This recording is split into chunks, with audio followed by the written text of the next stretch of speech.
अस्सलाम वालेकुम। बहुत दिन हो गए किताबों की बातों को एपिसोड नहीं बनाया था। रिसेंटली ही मैंने किताब पढ़ी है तो मुझे लगा कि मैं आपसे उसी किताब पर आज डिस्कस कर लेता हूँ। ये किताब आरिफुल इस्लाम साहब की है जिसका टाइटल है मसीहा कौन, सर सैयद या मौलाना आज़ाद। तो इन दोनों पर्सनैलिटीज़ को ऑथर ने कंपेयर किया है कि आखिर इन दोनों में से किसकी अप्रोच सही थी मुस्लिम्स की अपलिफ्टमेंट के लिए।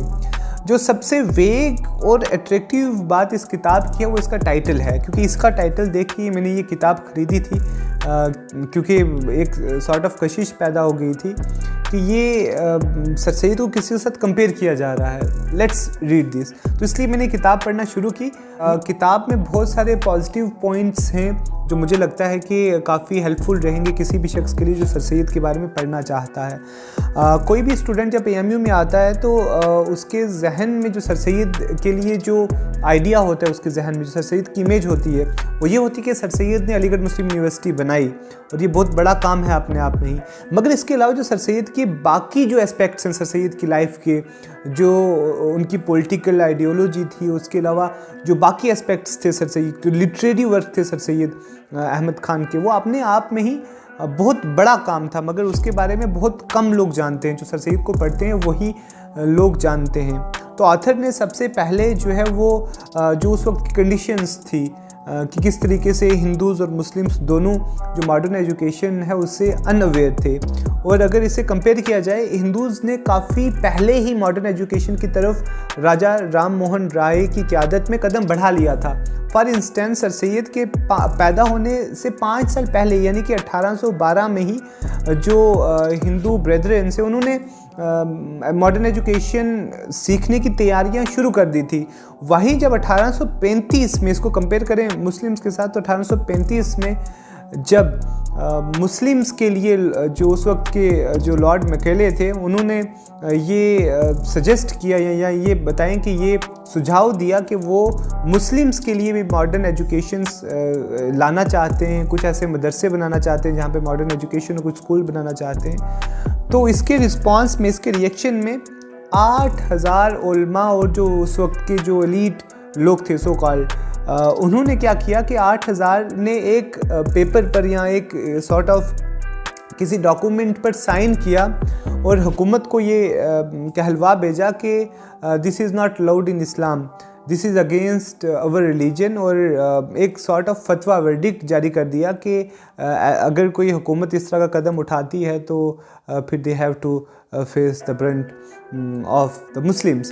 तो यानी कि आप ये समझे कि 1835 और 1812 में लगभग 22-23 साल का फ़र्क है, अगर मेरा मैथ्स सही है तो उसके बावजूद जहाँ पर एक कम्युनिटी मॉडर्न एजुकेशन की तरफ कदम बढ़ा चुकी है, कॉलेजेस कायम हो चुके हैं, वहीं दूसरी मुस्लिम कम्युनिटी जो है वो अभी इतनी ज़्यादा सोच में पीछे थी कि इतना बड़ा मूवमेंट खड़ा कर दिया गया कि मॉडर्न एजुकेशन मुस्लिम्स जो है वो नहीं फॉलो करेंगे। इससे आप अंदाज़ा लगा सकते हैं कि मुस्लिम्स किस इल्यूजन में जी रहे थे फिर इस सिचुएशन में जहाँ एक पूरी की पूरी कम्युनिटी एक तरफ है और एक शख्स खड़ा होकर ये कहता है कि हमें मॉडर्न एजुकेशन हासिल करनी है, इसके अलावा हमारे पास कोई चारा नहीं है। तो आप सोचें कि उन्होंने किस तरीके से वो चीज़ें फेस की होंगी, किस तरीके से जो फतवे लगाए गए, जो गालियाँ दी गई, उनको काफिर तक कहा गया, और जो XYZ जो बाकी चीज़ें जो आपके इल्म में है कि सर सैयद जो है अंग्रेज़ों का एजेंट है, कोलैबोरेटर है, XYZ जो इल्ज़ाम सर सैयद पर लगाए गए उस वक्त, वो आप सोच सकते हैं। क्योंकि एक तरफ पूरी की पूरी सोसाइटी और एक तरफ एक शख्स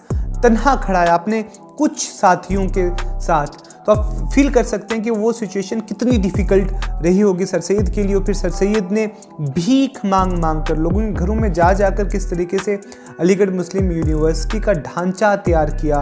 पहले मदरसतुल उलूम, फिर 1877 में फिर उसको MAO कॉलेज में तब्दील करना, फिर इस तरीके से चलते 1920 में अलीगढ़ मुस्लिम यूनिवर्सिटी वजूद में आई।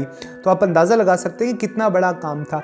मगर इसके अलावा जो सर सैयद ने जो पॉलिटिकल रेवोल्यूशन था, सर सैयद ने जो पॉलिटिकल जो अवेयरनेस मुस्लिम्स के अंदर बेदार की, वो भी अपने आप में बहुत बड़ा काम था। किस तरीके से सर सैयद ने शुरू में ही कांग्रेस के ख़िलाफ़ आवाज़ कैंपेन शुरू की कि कांग्रेस के जो मफाद हैं वो मुस्लिम्स के ख़िलाफ़ हैं, मुस्लिम्स के अगेंस्ट है। और इसके अलावा फिर 1867 में किस तरीके से जब बंगाल से कुछ लोगों ने उर्दू के ख़िलाफ़ जो एक महाज खड़ा किया, उर्दू को एज ए नेशनल लैंग्वेज तब्दील करने से, जो वो लैंग्वेज ऑफ द कोर्ट थे, ऑफिशियल लैंग्वेज चेंज करने के लिए जो एक मूवमेंट शुरू हुई, उसको किस तरीके से सर सैयद ने काउंटर किया। और इसके बाद ऑथर डिस्कस करता है कि सर सैयद का एक बहुत बड़ा हिस्सा सर सैयद की ज़िंदगी का वो एक अलग आइडियोलॉजी पर बेस्ड था in regard with in context of the community, other communities. और फिर किस तरह 1967 के बाद वो पूरी की पूरी आइडियोलॉजी चेंज हो जाती है एकदम से, क्योंकि जब सर सैयद समझने लगते हैं चीज़ों को और फिर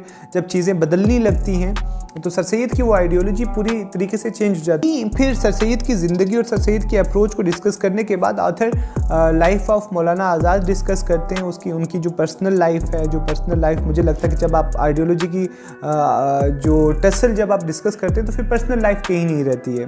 तो ऑथर ने उनको भी बीच में लाकर, उनकी पर्सनल लाइफ को बीच में लाकर मौलाना आज़ाद को जो है पर्सनली जो शुरुआत की जो उनके कुछ टाइम था जहाँ पर ऑथर के मुताबिक वो कुछ ऐसी चीज़ों में मुलविस थे जो एक आम इंसान, जो एक जिसको कहा जाता है कि एक लीडर, एक विद प्रॉपर कैरेक्टर, उसमें इंडल्ज नहीं हो सकता। तो मुझे लगता है कि उसको यहाँ पर डिस्कस करने की ज़रूरत नहीं थी। अगर ज़रूरत थी तो फिर पूरी लाइफ डिस्कस करनी थी, सर सैयद की भी और मौलाना आज़ाद की भी। मगर ऑथर ने सर सैयद के सिर्फ पॉजिटिव्स डिस्कस किए हैं और मौलाना आज़ाद के सिर्फ नेगेटिव्स डिस्कस किए हैं।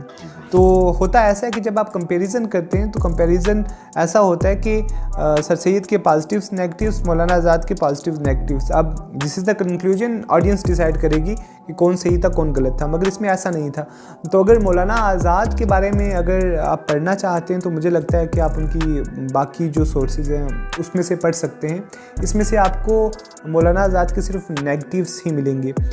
But overall I would conclude कि ये किताब अच्छी किताब है अगर और एट्रैक्टिव है, क्योंकि इससे पहले क्या है कि वो लोग जो अलीगढ़ मूवमेंट को नहीं पढ़ते हैं उनके लिए मुझे लगता है कि उनको अट्रैक्ट करने के लिए इसका टाइटल बहुत अच्छा है और जो इसका पूरे का पूरा जो प्लॉट है वो भी बहुत अच्छा। तो अगर आप मुझसे पूछेंगे कि इसको पढ़ना चाहिए या नहीं पढ़ना चाहिए तो आई वुड से येस, अगर आपके पास वक्त है तो आप इस किताब को पढ़ें। अगर बाकी कंपैरिजन से अगर आपको कुछ हासिल हो या ना हो, सर सैयद की ज़िंदगी की काफ़ी सारे एस्पेक्ट्स आपके सामने खुलकर आ जाएंगे। तो this is all for today.